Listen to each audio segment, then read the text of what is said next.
Okay. Thank you, ladies, for joining me.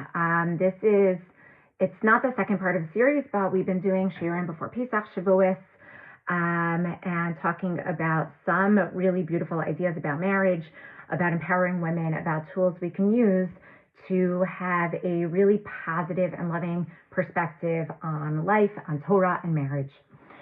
So I apologize in advance to anybody with sensitive ears, to tone deaf or off-key singing, because here we go. Every time I say that, I feel like Yaakov Langer from Inspiration from the Nation. I'm Yaakov Langer, and this is Inspiration for the Nation, and here we go.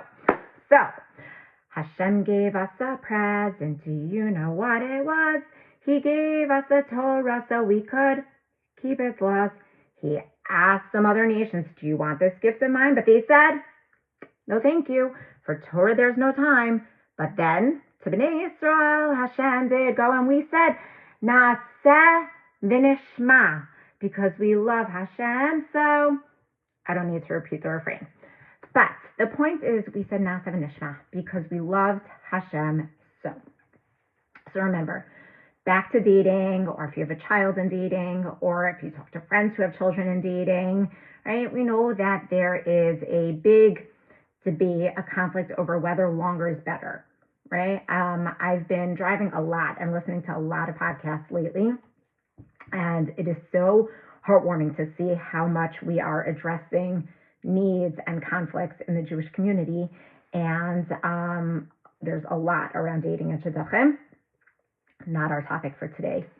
But one of the questions when it comes to shidduchim is when a couple is dating each other, and parents have a very legitimate concern, is longer better, right? Will they know the chomer, the foundation of a person, enough to dive in after 8 dates? Or do we encourage them to take their time and see this person in every possible scenario, right? We all have the quintessential, like, how does she react if he runs a red light, or if they chas v'shalom get into a fender bender? What does he look like when it's 95 degrees outside and he's hot and sweaty? Does he look really sloppy and the tzitzis come off and, he's not what she thought he was, at least in levush? Like, all of these things, like, as important or superficial as they may be, do we take the time to learn a person better, or is it enough to say after a few really focused dates, we know enough that we are willing to take the plunge? So whatever your answer is, again, not our topic for today, but whatever your answer is, at the end of the day, when the couple does decide to get engaged, there is still years and decades of learning each other, right, to unravel. But right now, whether it's 8 dates or 8 months, it's Naaseh v'nishma. Let's do this. I'm in. Let's do this Naaseh, and then let's listen and learn and evolve together. Hashem first went to other nations to teach us. There is stuff you're going to have to accept. There will be challenges. There will be rules and regulations. And there's a long list of guys Hashem dated, kiviyachol, that didn't want the buy-in. They couldn't accept the potentials of what it would be like down the road, right? The big things we can understand, some nations were like, this like not murder thing, like, that's not the way we run our society, can't buy in. But even the ones that were like, okay, you know what, I get that, right? We don't want to murder people, but, and not cooking a goat in its baby's milk, like on the deraisa level, what we see straight out in the pasuk, fine, I could do that. But wait, now you want my wife to have 2 sets of dishes? I'm not making her go through that craziness, right? Like, there's stuff long down the road that all of these nations were like, that stuff, I can't do that. I'm not buying into that, right? Shabbos, a day of rest, awesome. Not carrying an umbrella when it rains? No way, right? And so when Hashem went around, all of these guys that he dated said, I'm not willing. There is not enough of a foundation here. I don't trust. I don't want the buy-in. I'm not up for the fallout. And then Hashem went to the next one and the next one and the next one until he came to Bnei Israel. And we know that when he came to us, we had lots of encounters with HaKadosh Baruch Hu. We knew him, right? We knew what he was about when it came to Avram and Bris Bein Habsarim, right? When there was like this big, huge, literally life-altering, world-altering conflict, this idea of following HaKadosh Baruch Hu against the entire culture around him, and he was thrown into fire, and what Hashem did, we saw the Nisim. We saw Bris Bein Habsarim. We saw the Mabel. We saw Hashem leading Noach to do what he did, and then he saved the world and gave us a symbol, a bris between us and Hashem, that the world would never be destroyed again. We saw Yad Hashem with Yosef every step of the way down to Mitzrayim.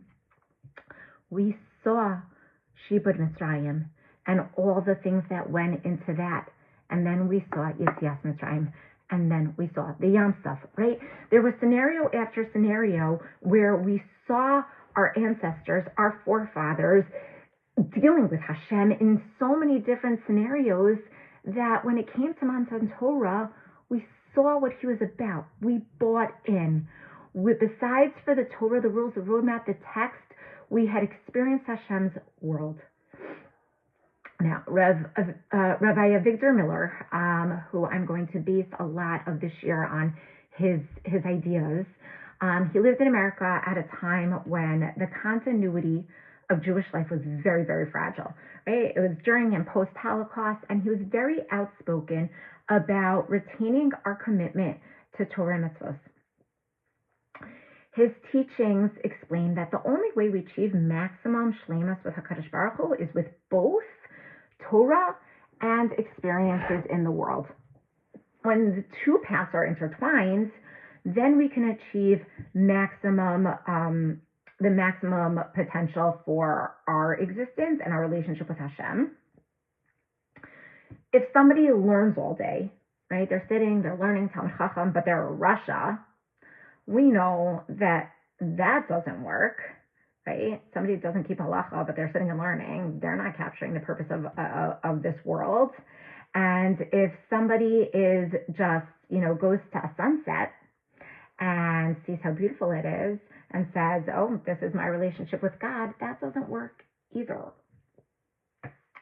So we look further back, and there's also a dichotomy regarding these two ideas, how to approach our relationship with Hashem in the world. And we look further back to the Rambam. And the Rambam is the father of a lot of how we practice. And we look for guidance, how to connect and have a maximal relationship with Hashem. And he seems to contradict himself.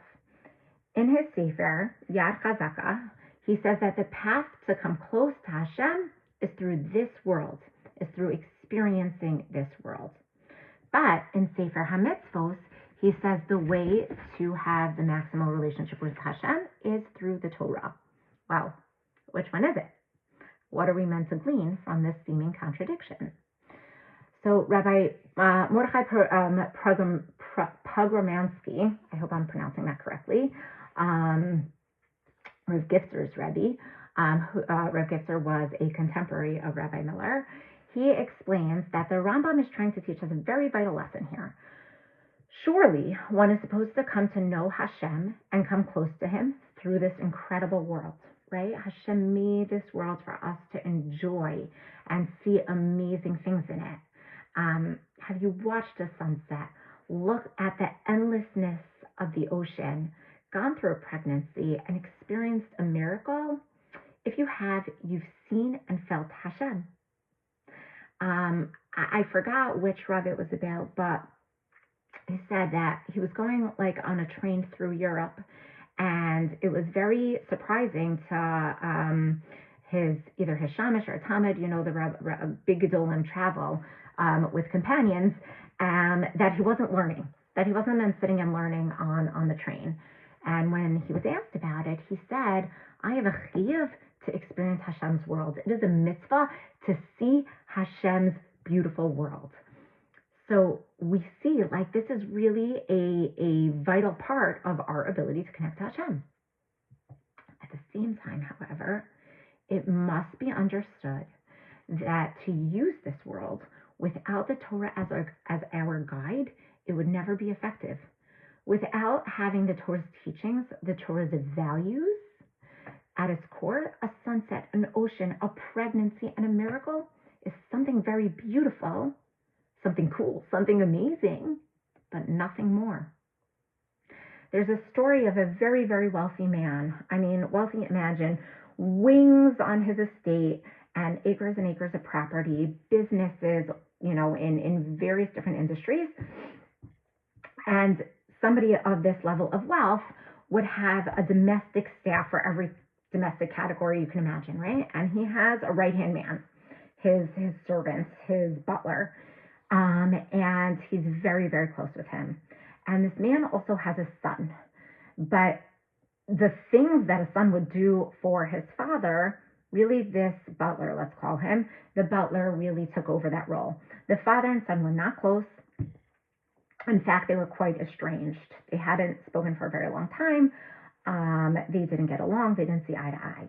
And this servant took care of this man's needs. He anticipated this man's needs from A to Z, from what he needed in the morning, where to get him to, his appointments, his medications. He ran this man's life, and he was so proud to do it. He truly, truly loved his master. And it came time for this man to go on a very important business trip far, far away. And before he did, he really wanted to connect with his son. He requested a meeting. He asked his son to come to his home, and his son did. And the father said to him, he said, I understand, I know, and it pains me that we are not close. I know we don't see eye to eye, but and you don't spend a lot of time here with me. But I want you to know I love you dearly. You mean the world to me, and I love you. And if anything were ever to happen to me, I will take care of you. You will be completely taken care of. You will never have to worry in your life. And he gave him a hug and a kiss. He benched him, and the man went on a trip. Turns out the man passed away before he was able to return home. And when the executor for his estate called the servant, the butler, and his son to present the will, the butler was so excited. The butler was sad, but looking forward to what he was going to get. He knew, like, he dedicated his life to this man, that he was going to get sentimental things, but also tremendous wealth from this man. And the son came, and he thought, like, okay, my father and I were not close, but he promised me I would be completely taken care of for the rest of my life. The executor comes and he presents the will. And he says to the butler, here are pages and pages and pages of assets that the man had, not only his assets, but his real property and his jewels and his cash. And all of these things were left to the butler. And when it came to the son said, excuse me, I'm not expecting like the entire estate. I know my father and I were not close, and he was very close with his butler, but what do I get? He told me I would be taken care of. And the lawyer said, the executor said, that all your father provided for was this statement. And the statement was, whatever, regarding the butler, it says, give whatever you want to my son. The son was devastated. He's like, what is the butler going to give me? And the butler, said, here's his ring that he wore every day. I'm sure that's sentimental and it's very valuable. Here's the ring that he wore. And the son was just like shocked and broken. And he said, I can't accept this is true because my father promised me. He promised that I would be taken care of. So it's not about the money, but he told me he would leave me something, valuable that would sustain me for the rest of my life. So he decided to ask the butler, and the butler agreed to take the will to the Ben Ish Chai. The son brought the will to the Ben Ish Chai, and the Ben Ish Chai sat and he looked and he reviewed over and over and over, examining the will, going through section by section by section. And he said to the son, he said, your father is a brilliant man. He said, it's unbelievable.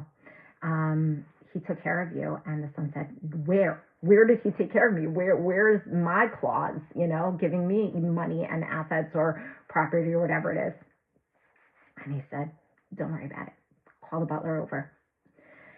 And he called the butler over, and he said, everything here you have in the will. What do you want? And he said, what do you mean? Everything. This is everything I want. And the Ben Ish Chai said, okay, you agree that anything you want, give to the son. And he said, yes, of course. That's what my master said, 100%. And he said, okay. And he picked up the will and he gave it to the son. He said, your master told you, give whatever you want to my son. Give whatever you want to my son. Mind blowing, right? This is who we are as Jews, to see beyond the surface. The Ben Ish Chai was able to realize in the language of what was seemingly given all to the servants, that the father knew that he would have to present it in a certain way, that the butler would accept it, not be able to contest it, and yet provide for his son for the rest of his life. We have the ability to look beyond the surface and to train ourselves to see things from another angle, to look deeper. When Hashem came to us to offer his Torah, we didn't see a rule book or restrictions or crazy laws. Okay, though we really debate all the time in our house, like, what is the craziest thing craziest law, craziest mitzvah that we as Jews do? Usually it's kaparos, right? Throwing a chicken around your head, we look like a bunch of crazy people.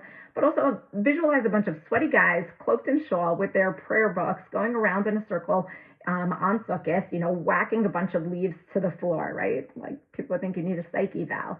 But the point is, we know what's behind it. We don't see squawking chickens or something that looks like a ritual in a rainforest.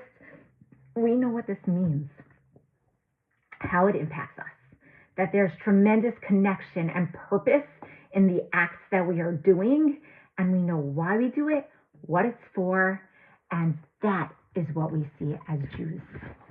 And to follow through on Rabbi Pogromansky's teachings, when we see a scientific breakthrough or experience something beautiful in nature or witness a plane that otherwise should have crashed be spared, we see beyond that as well. We know, because we have the Torah guiding us, that these things penetrate beyond the surface and they serve to help us grow in our connection with Hashem. And so we have a model and the best suitor with all the qualities to achieve maximum shleimus, and it was offered to us on Matan Torah for eternity.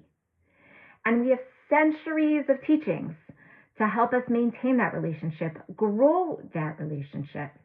And when it was at risk of losing some of those tools, Chazal swept in and wrote it down for the ages. And then we have sages and commentators on that, and then commentators on the commentators. And then we have teachers and mashpiyim and mentors and role models to keep reinforcing and encouraging the investment in our relationship with HaKadosh Baruch Hu. The name of this talk is Marriage Musings from Matan Torah. And I'd like to elucidate for us today how our marriages are a microcosm of our communal marriage with Hashem. We're going to explore how there are so many parallels between the path we have to strengthen our bond with Hashem and the path we have to have a strong and connected marriage. the connector between the two, between B'nai Yisrael's relationship with Hashem and our marriages, is mikvah. We'll develop the connection exactly how through psukim, through halacha, through Torah concepts, and we'll see that all through the world we experience. So, marriage. We all grow up wanting to get married. I have yet to meet a girl that doesn't. But why is the question. In my first class, when I teach college, I encourage them to think about this because it goes to what are you seeking? What are you giving in this relationship that you have pined for so long? So I give them some form of this mashal. Do you ever do Legos? Right? Your kids, grandkids do Legos. You go to Target and the box says 7,547 pieces and you're thinking, oh my gosh, the mess. And forget the mess. What about when your kid loses pieces, right? Have you ever called Lego? I've called Lego. Have you ever called Lego for a replacement piece? Let me tell you, it's worse than a CIA investigation, okay? You bounce from department to department, country to country, until they locate the code for one of the minuscule pieces that is holding up the rest of the 1,000 pieces on your alien spacecraft. And when you get the piece back, and your kid barely thanks you, and your neck needs the massage of a lifetime because you've been on the phone on hold. I don't like AirPods. My husband always yells at me, just get AirPods. I don't like the things in my ears. So my neck is always like this when I'm on the phone. When I was on the phone for like 2 hours and 15 minutes, and they just run back to the instruction manual, right? But the instruction manual is well and good, and it kind of shows you like, hey, first you build this piece, but it's isolated, right? Each building block is isolated, and it's kind of hard to visualize what you're actually building. What really helps guide the child to progress and connect in his building is the picture, right? Looking back, so I had this piece that I built, step 15, and this piece is, step 21, but like, where are they all supposed to go? And what are they supposed to look like? So we have the picture, right? That's what helps us visualize how it's supposed to come together. If you do puzzles, right? Now on these long Shabbosim, I go to people's houses and I see like the back half of the dining room table is a huge border of a puzzle that they're in the middle of, covered by the plastic so nothing falls all over the place, and there are 1,000 pieces. But if you have such a huge puzzle, how are you supposed to know what it looks like? Right? Again, you can match color to color or line to line, but how are you supposed to really know what the concept is or where this puzzle is going, where those sections are going? And the answer is because you have the box with the picture, right? So you can look at the connectors, but without having a visualization, it would be 1,000 times more difficult. You know where you're going because you have the picture on the box. We have a picture on the box. On the day humankind was created, Adam and Chava, Hashem creates this human being, and the human was both masculine and feminine together. It was perfection, right? Having all qualities, all the kochos, all the energy together in one, mirrored HaKadosh Baruch Hu. It was male and female energies, intellect, physicality. It was perfect harmony, right? It was one person, two faces, and then Hashem said, Lo tov hi osadam levado. Tov here actually means sustainable. This is not sustainable. Hashem didn't make a mistake. Hashem said, I created the world for human beings, for chesed. There are a million concepts that, people teach why this world was created. But one of them is for, people to give, to grow, to a tikkun. And we can't do that if we're already perfection. So Hashem said, I'm going to split you into two people. Excuse me. He takes the rib of Adam. It says Vayiven Chava. That word Vayiven, that was another shir. There is a inherent koach in women to build, which actually it goes in this shir also, like the seichel that we will learn that women can apply in applying tools in her marriage. Vayiven Chava. And then when Adam sees her, He says, wow, bone of my bone, flesh of my flesh, you're me. Because she was. She was the supplemental pieces that belonged to him and them in one whole person. Why did Hashem do this? Why did he start with one being and then say it's not sustainable, split them, and then everyone's job in this world, the next pasuk says, leave your mother and father's house and cling to your wife. That's the recipe. That's the goal. We had to reach unity, oneness, and connection, to reconnect. We have the picture on the box, the one person, the one being, and then the puzzle goes to the factory, splits into 1,000 pieces, and we spend hours and hours putting it back together. We have this one couple. Hashem says, this is perfection. Now I'm going to split you up all over the world, and you are going to spend years and a lifetime figuring out how to put that back together.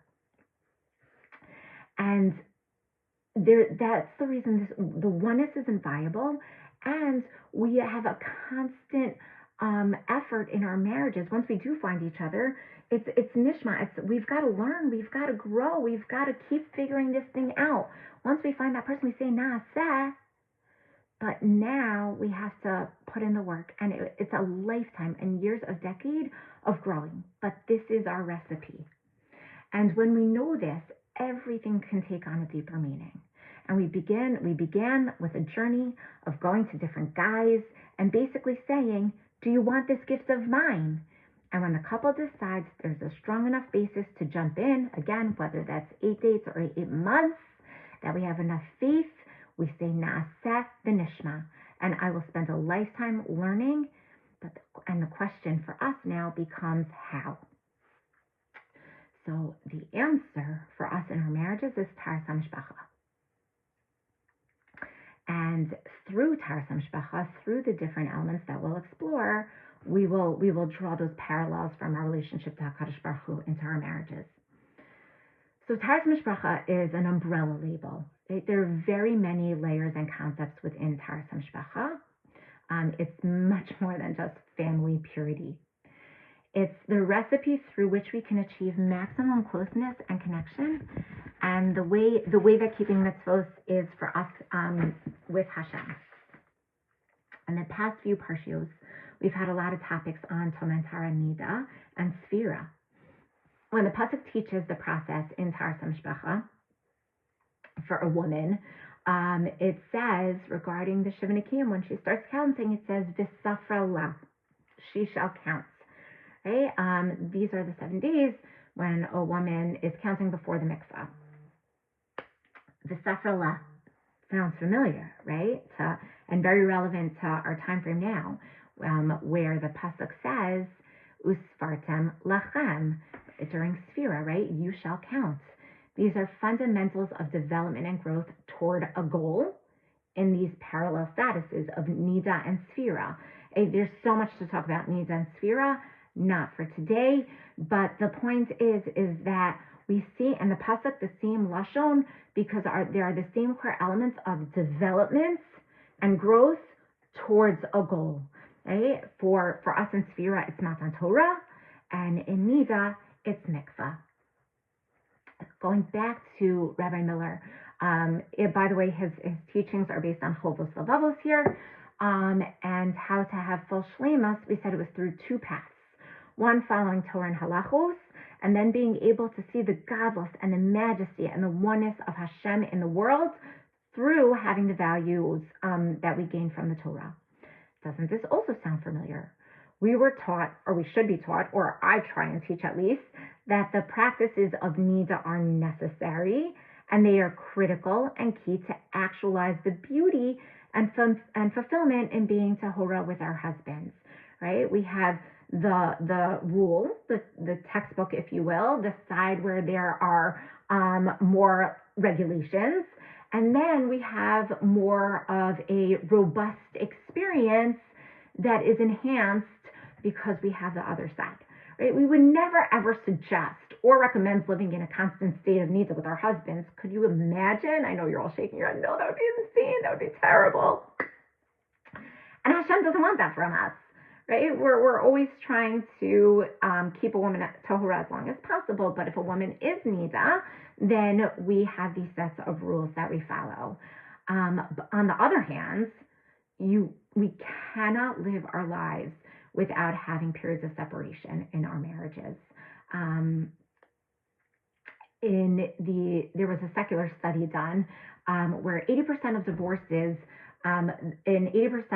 the couples reported that the reason why they got divorced was because they were bored and their marriages were stale, and they could not get out of that cycle of just growing tension because they lost perspective. And when you are in a constant state of just being able to be together, that is severely weakened and becomes at risk for, God forbid, divorce, or at least a very painful marriage. So I want to spend a few minutes highlighting we can't maintain the beauty and intimacy and connection in our marriages without having those periods of separation. And the parts of separation that tend to get a bad rap or are seen a little bit more, are approached with a little bit more difficulty are the halachos and the rules. But I would prefer that these are the parts where we grow, where restriction, in fact, causes expansion. One of the Spheros and Sfiras HaOmer, every week in Sphira is connected to one of the Spheros and, different kochos that we learn from. And one of them is the Koach, the sphere of Gvura, right? Gvura, yes, it means strength, but it's also about restraint and more inner strength than we're talking about physical strength. Do we ever really stop to think that it's a negative thing that we have traffic rules, right? Traffic regulations, like it's so restrictive. Can't we just take a set of keys and get in the car as a 16-year-old and start driving? No, that would be insane. That would be chaos. It would be dangerous and destructive. Do we ever think like it's really, really bad that we have to, whatever, legal rules and regulations? No, because it provides a sense of expansiveness in the ability to live safely. And that is what restriction does if we really think about it. So many times we look at it and we say, from the perspective of just like closing us in, think about if we take it away. Deadlines even, right? Deadlines help us continue to grow and motivate us. And these things are necessary even when they're uncomfortable. We used to be so much better off, right? Not in this Gen Alpha generation, in generations where like discomfort was part of life. It created our backbone. It gave us resilience and durability. Today, we don't like to be uncomfortable at all. But you know what? We do it voluntarily when it suits us. There was a time in my life when I was going through a lot of chronic medical issues. The really, really frustrating kinds that an x-ray can't see and blood work can't diagnose. And I was just chasing, hope after hope, promise after promise that like, if you do this, it's going to cure you. You do this, it's going to have tremendous health benefits. So there was a huge trend at the time to go into a cryo chamber. Do you know what a cryo chamber is? It's a tube that you step into, and it's like basically negative degrees. And you go in for about 3 minutes, and it's supposed to have like really, really amazing health benefits for your gut, your immune system. It was insane, literally insane. I hate the cold, and I went into a cryo chamber for 3 minutes. It was the most painful experience ever. I was like shrieking and screaming, the whole thing. It was just like, I still can't believe I did it. But there was a promise of huge benefit in something that I really wanted. And I went in and it was insane. But we do things that are uncomfortable all the time. Um, what about the quintessential example? Not only do we do it, but we daven for it, we beg for it. Childbirth, right? We do it and we're crazy to want to do it again and again and again. But it's something that we want. So we put up with, we deal with, even women who go naturally embrace the discomfort. Okay, let me even highlight it even further. From the time you're 12 years old, we beg and cry for our mothers to finally let us take a razor blade to our legs, right? And then we die, we pluck, we tweeze, we wax, we pull, we squeeze our bodies into doing things it doesn't naturally want to do. And yet we resist or we justify that it's hard because we want the benefit, right? How good do you feel when you walk out and you're nicely waxed and plucked and trimmed? Was it worth it? Yes. Nida is a time to exercise and groom our emotional intimacy. It is, in fact, the time when we make love with our spouses, not when we're Torah. Because of the commitment and the dynamic we establish when we are Nida, the building blocks we're supposed to try and create during Nida, the friendship that we are supposed to foster when we are Nida, then we can manifest that love in the most intimate and connected way when we are Tahora. So the parts of Nida that are hard, right? These are the things we do to then feel the maximum benefit in the other half of the month. When one spends their life growing in their commitment to halacha and investing in the sensitivities of halacha, then we tend to see hashgacha and Yad Hashem in the most intimate ways. Right? If somebody is focused on growing that, they will see it more. And so I challenge all of you to play a game. A game all little kids seem to love playing when driving in the car for long stretches of time. I happen to drive my son to school every day. I wanted to spare him from the bus. He's still little. And it always seems to be in the morning when I'm only one coffee in and still really not ready to converse in the morning that he wants to play I Spy. And he'll say, I spy with my little eye, and I have to guess what he has in mind. Mind you, he probably changes it to conform to whatever it is that I guess. But we played this I Spy game. And it wasn't until I was in a rough patch in my own marriage where I was stuck with a critical lens that I was taught to use the I Spy game in my marriage. The goal was I practiced every time I did note my husband doing something attentive or giving or sweet or thoughtful, I had to acknowledge it by doing something tactile.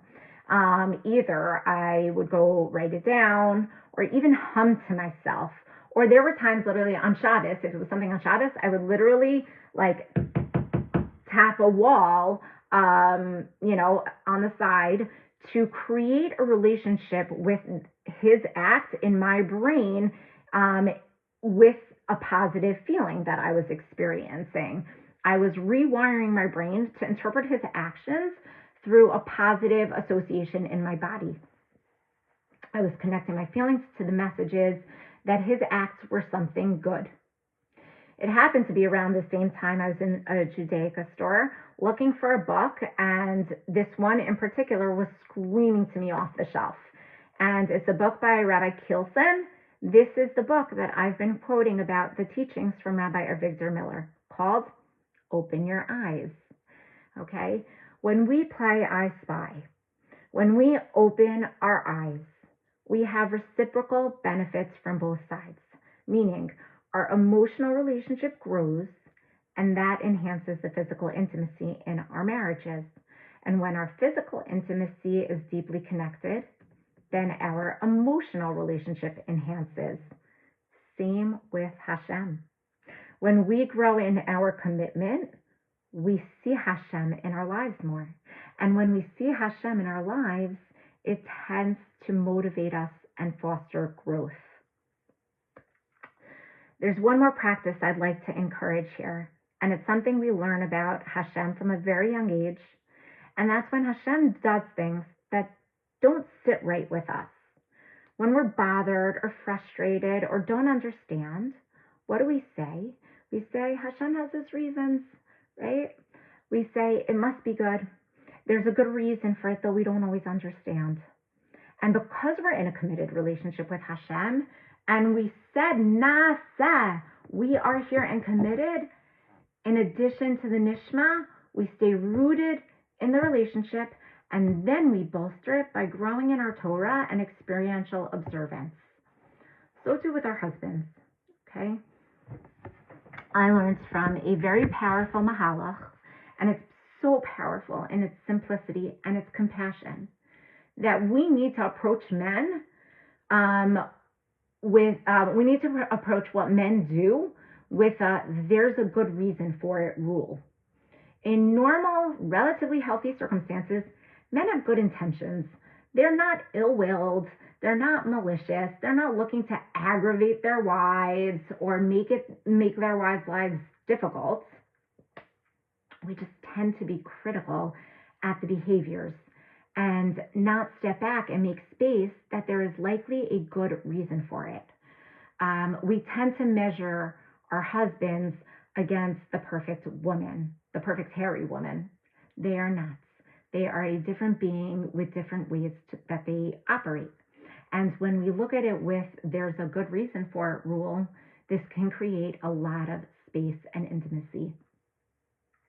So for example, for years and years, on Sundays in the afternoon, my husband would suddenly be nowhere to be found. And if it's football season or basketball season, it likely meant one thing. He probably fell asleep on the couch watching a game. And for so long, I grappled with being like okay with this, that he would, even when he was waking up an hour and a half later, but really, like, my needs and emotions got the best of me. I wasn't okay with it, but because I wanted to be a good wife and support, like, okay, honey, you're tired, you fell asleep on the couch, it's okay, I just ended up being snarky or short with him because, God forbid, I'd be direct and share my emotions because I'm supposed to be the supportive, good wife. But really, I was acting totally counter to what I wanted to achieve. Instead of creating closeness, I just pushed him away. So what did I learn? That not just intellectually, but on a deeply empathetic level, he must have a good reason for it. And he did. And after learning how to empower myself and not see things through a critical lens, I was able to see that he never intended to leave me alone for an hour and a half and fall asleep. If he did intend that, he would have come and told me he needs a nap. And then, we would have navigated that. And probably I would have said, okay, go take a nap. But he just did it. So there must be a good reason. I was able to feel for him when I learned how to apply this tool, that he works 80 hours a week. He wakes up early to give himself very little time that he gives himself. Take my boys to the bus early in the morning, et cetera, et cetera, et cetera, et cetera, and all of the other things that he attends to, including me. And once I was able to accept that his body just was done, on Sunday and needed that break, I was able to apply other marital tools to navigate the situation in a healthy, whole, and supportive way, and not just supportive of him, but support for myself too, right? When we do this with Hashem, don't we feel liberated and stronger in our emunah, in our relationship? So try it with your husbands. It will make you feel more liberated and much stronger. So do you see how incredible this is and how this could be? The parallels that we can draw from our historical identities to build our homes are so powerful. Asuli mikdash v'shachanti b'socham. We had the Mishkan and we had the Beis HaMikdash for our klal. And Hashem says, mirror that in your own homes. Build your bias. And what's in the heart and the soul of our homes and our marriages? Our Kodesh Kedoshim, our bedrooms, our physical intimacy. And if that's not enough, what's in the Kodesh Kedoshim, in the Beis HaMikdash, in the home we created for Klal Yisrael to have with Hashem? The Kruvim, the image of a male and a female in an embrace. Okay, I'm using the Shorish Kodesh a lot here, and I'm going to share one more point.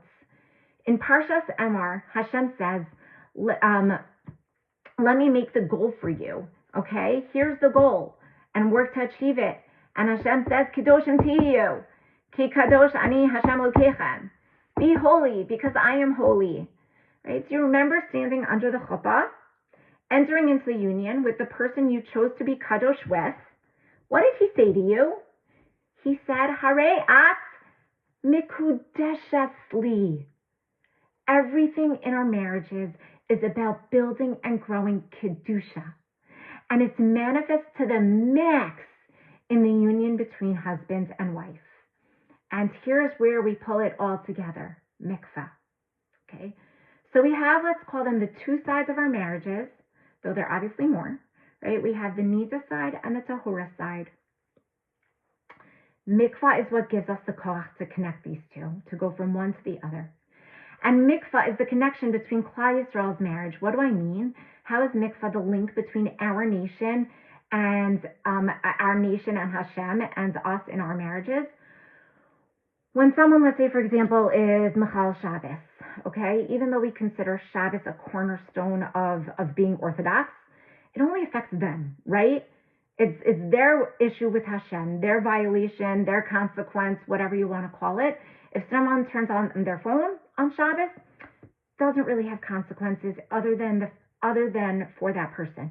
Same with kashrus, another cornerstone that we consider somebody to be a Torah observant Jew. But mikvah is more than that. A Jewish marriage cannot exist without mikvah. Without mikvah, the integrity of our nation's generations is lost.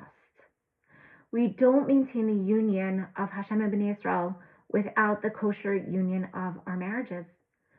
I've seen and I've taught religious women before who don't keep anything, like nothing, no connection to religiosity whatsoever, but they're getting married and they want to take on mikvah. They say their fiancés, they're on board, and you should see like the passion and fervor with which they approach this mitzvah. It is so inspiring. There's got to be something to it, right? When they come to keep Taras Mishpacha with this intensity, it shows us like they are keeping the chain of Mesorah of our generation. When you take the word mikvah, just change the nekudos, the word becomes mikaveh. It's our hope, okay? It was the preparation and the process we went through before Matan Torah. Hashem tells the pasuk references Bnei Yisrael going to the mikvah before receiving the Torah. It is the preparation and the process we go through every time we recommit to the most kadosh relationship Hashem has given us as a microcosm to Him in our world. Mikvah represents our hope for the future. And I hope through all these parallels and some of the things we spoke about today, we can enhance and infuse our own marriages and our own relationship with HaKadosh Baruch Hu through the parallels that we've seen today. And may we all be zocha for the geula at everybody's own personal geulas in our own marriages, because we all struggle with challenges, and with the geula for Klal Yisrael b'mehira b'yameinu.